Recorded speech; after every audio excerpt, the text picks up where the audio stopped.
मयंक ज्योतिष वर्ल्ड के YouTube channel में मैं डॉक्टर आर के पाठक मयंक एक बार पुनः आप सभी का हार्दिक स्वागत एवं अभिनंदन करता हूं। अपनी चर्चा चल रही है संतानहीनता के कारणों पर, जिसमें पहले वीडियो में आपने संतानहीनता के लिए पुरुष में नपुंसकता और स्त्री में बांझपन को कुंडली के आधार पर कैसे पता लगाएं इसके बारे में जानकारी प्राप्त की थी। दूसरे वीडियो में आपने पुरुष में नपुंसकता तथा स्त्री के बांझपन का आयुर्वेदिक, होम्योपैथिक और पूजा पाठ के द्वारा क्या इलाज हो सकता है इसके बारे में जानकारी प्राप्त किए थे। इस संतान प्राप्ति के अंतिम वीडियो में आपको जो जन्म कुंडली में विभिन्न प्रकार के श्राप होते हैं या साप होते हैं जिसके कारण संतानहीनता होती है, संतान प्राप्ति नहीं हो रही होती है, संतान में प्रतिबंध लग रहा होता है, इसके बारे में हम आपको जानकारी देंगे और उपाय क्या होते हैं इनके बारे में भी बताएंगे। देखिए, जैसे आप जानते हैं कि जन्म कुंडली का पंचम भाव संतान का होता है, तो पंचमेश यदि 6, 8, 12 में बैठ गया हो, अस्त हो या बलि न हो, पाप ग्रहों से दृष्ट हो या पंचमेश पाप ग्रहों से युक्त हो या दृष्ट हो, पंचम भाव पे पाप ग्रहों की दृष्टि हो, पंचमेश के साथ जितने पाप ग्रह होते हैं या पंचम भाव में जितने पाप ग्रहों की दृष्टि होती है या पंचम भाव में जितने पाप ग्रह बैठे होते हैं उतने संतानों के क्षीण होने का भी कुंडली में योग रहता है। बहुत से ऐसे लोगों की समस्या रहती है कि संतान गर्भ में ही नष्ट हो जाती है। कुछ लोगों को जन्म लेने के बाद भी बच्चे नष्ट हो जाते हैं, मृत वत्सा जो कुछ स्त्रियों के कुंडली में होता है। इसके अतिरिक्त लग्न कुंडली के अतिरिक्त हम सप्तमांश कुंडली से भी विचार करते हैं और इसके अतिरिक्त जो सांप जो विभिन्न प्रकार की कुंडली में होते हैं उनके कारण संतानहीनता होती है, तो उसका कारण और निवारण क्या है इसके बारे में हम जानकारी प्राप्त करेंगे। पहला होता नाग दोष या सर्प साप। लग्न कुंडली के पंचम भाव में मंगल की राशि में यदि राहु स्थित हो या मंगल के साथ राहु की युति से अंगारक योग बन रहा हो या दृष्टि हो रही हो तो नाग दोष होता है, जिसके कारण संतान प्राप्ति में बाधा रहती है। तो इसके उपाय के लिए सोने का सर्प बनवाएं, नाग की पूजा करें और उसको दान कर दें।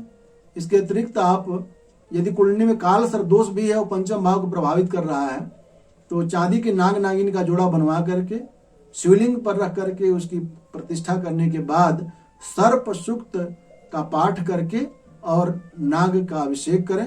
अभिषेक करने के बाद नाग जोड़े को बहते जल में प्रवाहित कर दें, इससे भी नाग दोष समाप्त होता है और संतान प्राप्ति हो जाती है। इसके अतिरिक्त अगला है पितृश्राप।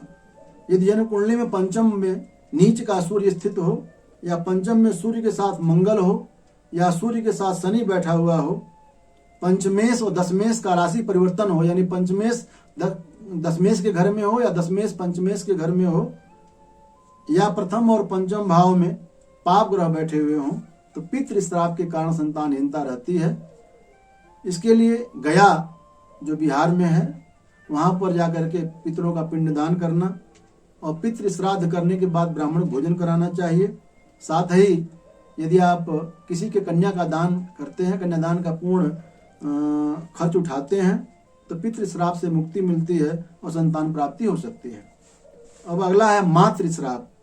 पंचम भाव में यदि कर्क राशि हो और पंचमेश चंद्रमा यदि नीच राशि का बैठा हो, चंद्रमा यदि पाप कर्तरी योग में हो, यानी चंद्रमा के दोनों तरफ यदि पाप ग्रह बैठे हुए हों, या शनि पंचम भाव में स्थित हो, तो भी मातृश्राप के कारण संतानहीनता होती है। उपाय इसका क्या है? मातृश्राप से मुक्ति करने के लिए जो दक्षिण में 4 धामों में एक धाम रामेश्वरम है, वहां जाना चाहिए और स्नान करना चाहिए। स्नान के बाद शिव जी का पूजन कराएं अथवा 1 लाख यदि गायत्री का आप जप करते हैं, इससे भी संतानहीनता जो मातृश्राप के कारण हो रही है वह दूर हो जाती है। इसके अतिरिक्त चाहे तो पीपल के वृक्ष की पूजा करनी चाहिए और पीपल के वृक्ष की 1008 परिक्रमा यदि आप करते हैं तो मातृश्राप से मुक्ति मिलती है और संतान प्राप्ति हो सकती है। इसके बाद हम होता है भ्रातृश्राप। जन्म कुंडली के तृतीय भाव में, तृतीय भाव का स्वामी यदि पंचम भाव में हो, मंगल और राहु के साथ स्थित हो, या तृतीय भाव में नीच का गुरु स्थित हो, या पंचम भाव में शनि स्थित हो, अष्टम भाव में चंद्रमा और मंगल एक साथ हों, तो भ्रातृश्राप के कारण संतानहीनता होती है। और इसका उपाय यह है कि भ्रातृ श्राप के निवारण के लिए हरिवंश पुराण का विधिवत श्रवण करना चाहिए। और श्रवण जब करते हैं तो उसमें अनुष्ठान के समय शालिग्राम की मूर्ति सामने रखें, पूजा करें, पीपल का वृक्ष लगाएं या पीपल के वृक्ष की पूजा करें तो भी भ्रातृ श्राप से मुक्ति मिलती है और संतान प्राप्ति हो जाती है। अगला श्राप जो होता है वो मातुल श्राप यानी मामा का श्राप। जन्म कुंडली के पंचम भाव में यदि बुध स्थित हो, गुरु मंगल और राहु की जुति हो, अथवा लग्न में शनि स्थित हो, या पंचमेश अस्त हो गया हो, अथवा प्रथम भाव से लेकर सप्तम भाव तक कहीं भी शनि की स्थिति हो, इसके अतिरिक्त लग्नेश और बुध अगर एक साथ बैठे हुए हों तो मामा के शाप के कारण संतानहीनता होती है। इसका उपाय क्या है कि भगवान विष्णु की प्रतिमा की स्थापना करानी चाहिए और इसके साथ जलों के जल पीने की व्यवस्था करनी चाहिए। जल का प्याऊ लगवाएं, नलकूप, तालाब या कुआं खुदवाएं। आजकल तो तालाब कुआं का प्रचलन है नहीं, तो आप हैंडपंप किसी को लगवा सकते हैं, किसी की जल की व्यवस्था करा सकते हैं, तो उससे आपका जो है वह मातुल श्राप से मुक्ति मिलती है, संतान प्राप्ति हो जाती है। इसके बाद बहुत महत्वपूर्ण एक श्राप होता है ब्रह्म श्राप। यह बहुत ही गंभीर स्थिति होती है कुंडली में। यदि कोई व्यक्ति पूर्व जन्म में अपने घमंड के कारण, गर्व के कारण किसी ब्राह्मण के साथ कुछ दुर्व्यवहार करता है या ब्राह्मण की हत्या कर देता है या ब्राह्मण का कहीं विशेष अपमान भी करता है तो भी ब्रह्म श्राप उसको लगता है, संतानहीनता रहती है। तो जन्म कुंडली में ब्रह्म श्राप लगा है नहीं, ये कैसे जानेंगे?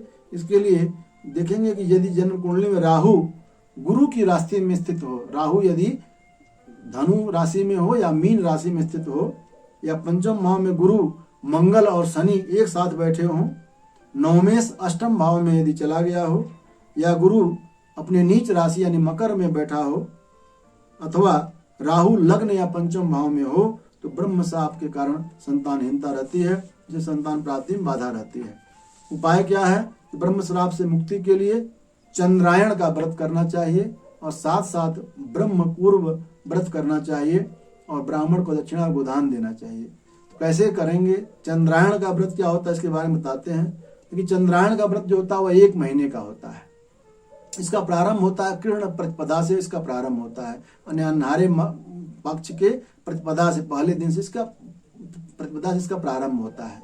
करना क्या है कि आपको डेली व्रत रहना है, सुबह से लेकर के शाम तक व्रत रहना रहता है। शाम को एक टाइम भोजन करते हैं और इसमें जो आप भोजन जितना आप नॉर्मली करते हैं उसका 1/16 भाग समझिए। जैसे मान लीजिए अगर आप 8 रोटी डेली खाते हैं तो उसका 16वां हिस्सा होगा, आधी रोटी होगी। माने पहले दिन आपको क्या करना है? पहले दिन आपको 1/16 भाग कम खाना है, अर्थात 15/16 भाग पहले दिन खाना शाम को, दूसरे दिन 14/16, तीसरे दिन 13/16, इस प्रकार से 1/16 भाग पर डे कम करना है। इस प्रकार प्रतिदिन आपको 1/16 भाग कम खाना है। उदाहरण के लिए मान लीजिए अगर आप 8 रोटी खाते हैं तो पहले दिन आपको उसका 16वां भाग माने आधी रोटी कम करना पड़ेगा, 7.5 रोटी, अगले दिन 7, फिर उसके दिन 6.5, इस प्रकार से करते हुए जाएंगे। और अमावस्या के दिन जब आप पहुंचते हैं तो अमावस्या के दिन जो है केवल आपको 1/16 भाग ही भोजन करना है। फिर जो है वह आपको शुक्ल पक्ष प्रारंभ होगा तो शुक्ल प्रतिपदा को 1/16 भाग जितना अमावस्या को खा रहे हैं उतना ही शुक्ल प्रतिपदा को खाना है।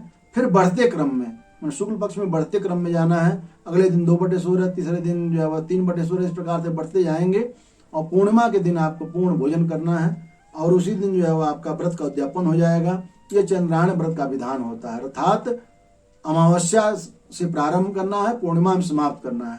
अमावस्या के दिन 1/16 भाग भोजन का कम करना है और कृष्ण पक्ष की प्रतिपदा से प्रारंभ करना है और प्रतिपदा के दिन 1/16 भाग कम खाना है और अमावस्या के दिन मात्र 1/16 भाग ही खाना है और शुक्ल पक्ष की प्रतिपदा को 1/16 भाग, फिर बढ़ते क्रम में जाएंगे। पूर्णिमा को पूर्ण भोजन करना है, वहाँ उद्यापन कर देना है। इसको कहते हैं चंद्रायण व्रत। इसको करने से ब्रह्म श्राप से मुक्ति मिलती है। इसके अतिरिक्त ब्राह्मण को जब आप जो पूर्णाहुति करें तो दक्षिणा दें और गोदान करना चाहिए। इसके अतिरिक्त होता है ब्रह्म कूर्म व्रत होता है। ब्रह्म कूर्म व्रत क्या है कि पूर्णमासी के दिन इस व्रत को रखते हैं। पूर्णिमा के सूर्योदय के समय इस व्रत को प्रारंभ होता है और अगले दिन माने कृष्ण प्रतिपदा के दिन सूर्योदय के समय इस व्रत को समाप्त किया जाता है। और जब सूर्योदय के समय व्रत अगले दिन जब समाप्त करते हैं तो पंचगव्य पहले पीते हैं। एक पंचामृत होता है जिसमें गाय का दूध, दही, घी, शहद, चीनी, इसको पंचामृत कहते हैं। पंचगव्य क्या है कि गाय का दूध, गाय की दही, गाय की घी, गाय का थोड़ा सा गोबर हल्का सा टच करेंगे और गाय का थोड़ा मूत्र मिलाने से ये बनता है पंचगव्य। अर्थात जब आप पूर्णिमा का व्रत करेंगे और अगले दिन व्रत खोलेंगे तो उसमें खाने से पहले पहले आपको पंचगव्य पीना है, उसके बाद भोजन करना है। इससे क्या होगा कि आप ब्रह्मकूर्म व्रत आपका पूरा होगा। तो ब्रह्मकूर्म व्रत और चंद्रायण व्रत के करने से ब्रह्म श्राप से मुक्ति मिलती है, संतान प्राप्ति हो जाती है। अगला है पत्नी श्राप। यदि जन्म कुंडली में सप्तमेश पंचम भाव में हो या सप्तमेश अष्टम भाव में अगर स्थित हो गया हो या पंचमेश के साथ गुरु बैठा हो और या शुक्र पंचम भाव में बैठा हो या सप्तमेश यदि कहीं अष्टम भाव में चला गया हो या गुरु कुंडली में यदि पाप युक्त हो तो पत्नी श्राप, पिछले जन्म के पत्नी श्राप के कारण आपको इस जन्म में संतानहीनता रहती है। उसका उपाय क्या है कि किसी भी कन्या का विधिवत कन्यादान करना चाहिए अथवा लक्ष्मी जी और विष्णु जी की सोने की प्रतिमा बनवाएं। वस्त्र आभूषण के साथ किसी गरीब परंतु गृहस्थ ब्राह्मण को, ऐसे ब्राह्मण जो गृहस्थ आश्रम में हो और गरीब हो, उनको दान करना चाहिए। इससे आपकी पत्नी श्राप से मुक्ति मिलती है और संतान प्राप्ति हो जाती है। अब हम बात करेंगे अंतिम में प्रेत श्राप के बारे में। परिवार में जब पितृ कार्य वगैरह नहीं होते हैं, पितरों को पिंडदान आदि नहीं होता है, श्राद्ध तर्पण आदि नहीं होता है, तो पितर जो आते हैं पितृलोक से, जैसे आश्विन मास के में जो पितर पक्ष 15 दिन का होता है, उसमें पितर लोग से पितर आते हैं और देखते हैं हमारे जो हमारे संतानें हैं या हमारी पीढ़ियां जो हैं वह क्या कर रही हैं। तो यदि हम अपने पितरों के निमित्त पिंडदान आदि नहीं करते, श्राद्ध कार्य आदि नहीं करते हैं तो नाराज होते हैं और वह श्राप देकर चले जाते हैं, तो वंश नहीं चल पाता है। इसके लिए क्या करना, और इस जानकारी कैसे होगी कि पितृ श्राप है कि पंचम भाव में यदि जन्म कुंडली के पंचम भाव में सूर्य के साथ शनि बैठा हो, सप्तम भाव में क्षीण चंद्रमा बैठा हो या लग्न में राहु हो या द्वादश भाव 12वें भाव में गुरु बैठा हुआ हो या लग्न में राहु, पंचम में शनि और अष्टम भाव में गुरु बैठा हुआ हो, तो प्रेत श्राप के कारण संतानहीनता रहती है। इसका उपाय क्या है कि पितरों को श्राद्ध कराना चाहिए। अमावस्या के दिन भी पितरों श्राद्ध करा सकते हैं और विशेष रूप से पितृपक्ष आता है उसमें श्राद्ध करना चाहिए। रुद्राभिषेक कराएं, ब्राह्मण भोजन कराएं और सोने की ब्रह्मा की मूर्ति बनवा करके पूजनोपरांत गरीब ब्राह्मण को दान करें। और गोदान यदि करते हैं तो प्रेत श्राप से मुक्ति मिलती है, संतान प्राप्ति होती है। तो हम इस वीडियो में आपको बता रहे थे कि विभिन्न प्रकार के जो श्राप होते हैं जिनके कारण व्यक्ति को इस जन्म में संतान प्राप्ति नहीं होती है, उसका क्या उपाय है, कौन कौन से कारण होते हैं, कौन कौन से सांप कैसे जानेंगे कौन सा सांप लगा हुआ है और उसका क्या उपाय करेंगे, इसकी संपूर्ण जानकारी आप प्राप्त कर रहे थे। बहुत ही महत्वपूर्ण जानकारी, इसको नोट करके रख सकते हैं। ये ज्योतिषियों के लिए भी लाभदायक सिद्ध होगी और जो थोड़ा बहुत ज्योतिष सीखना चाहते हैं, जानते हैं, उनके लिए भी लाभदायक सिद्ध होगी। और आम आदमी के लिए जो जिनके पास संतान प्राप्ति में बाधा हो रही, संतान प्राप्ति नहीं हो रही है, विवाह के कई वर्ष बाद भी संतान नहीं हो रहा है, उनको अपनी कुंडली को देख करके पता लगाने में आसानी होगी कि कौन सा सांप लगा है जिसके कारण संतान प्राप्ति नहीं हो रही है और एग्जैक्ट कौन सा उपाय करें जिससे यह संतान प्राप्ति हो जाए। तो वीडियो को लाइक करें, कमेंट करें और अपने मित्रों में शेयर करें। और ऐसे ही महत्वपूर्ण जानकारियों को प्राप्त करते रहने के लिए हमारे मयंक ज्योतिष वर्ल्ड चैनल को सब्सक्राइब करके बेल आइकन भी प्रेस कर लें, ताकि जैसे ही ऐसे महत्वपूर्ण वीडियो अपलोड हो उनका नोटिफिकेशन आपको मिल सके। इस वीडियो में बस इतना ही। मैं डॉक्टर आर के पाठक मयंक आप सबको बहुत बहुत धन्यवाद देता हूँ।